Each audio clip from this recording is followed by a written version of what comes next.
So our interviews are very conversational. I want to see if I like you. So if you're working with somebody in your business, you have to like them.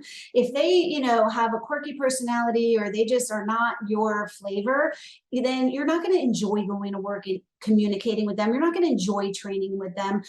So first and foremost, you have to have a personality that you are comfortable with. And so having a conversation is going to just shed some light on who they are and if you can work with them. So that's I think really important. We do hire a lot on personality, and then of course we hire on experience and making sure that the person has the right skill set.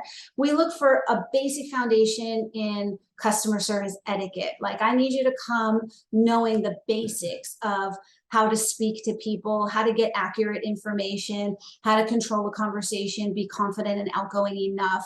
I don't want to have to take somebody who's an absolute mousy introvert who doesn't like talking to people. This is not the right work for you. Data entry might be more your style. So you want to make sure that they have the right personality, that you like them, that if they had similar experience, that's going to be helpful because then they can seamlessly integrate and you don't have to build their skills from the ground up. So if they've done appointment setting before, if they've done reception for similar businesses before, I do look at how long somebody stays at a company. If somebody's bouncing around every 3 months, then there's something going on there. That's not a great experience, to want to bring into your business if you're looking for someone long term. I ask them about their previous employment and I see how they speak about it. If you have somebody whose management was bad in the other company, they were so disorganized, they were awful, and they were, and I just did everything I could to make them succeed, but they were just so messed up, it was not my fault. I don't want to go anywhere near that person. I don't want to hear you bad talk your previous employers. I don't want to hear you talk about everybody else being terrible and you're the only one who knows what they're doing. So they have to have, a good ethic to them, and they, you want to judge all of those things. So you also want to make sure that they have the availability for the hours that you need, that they're going to be reliable. You want to gauge their work ethic as much as possible. So there's always going to be hints. People typically tell you who they are. You just have to listen. So you definitely want to be aware of any red flags in that conversation. And the other thing is we don't hire on the spot.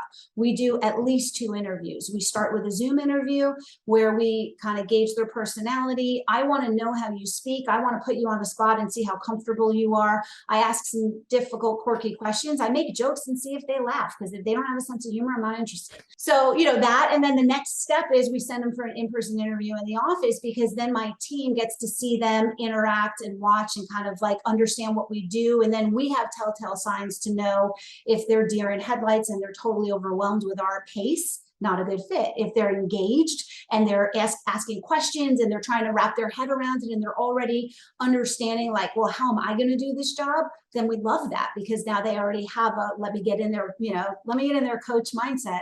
And so that's what we look for, is an enthusiasm that will set them up for success. And it's you just have to point them in the right direction, but they already have that drive to do well.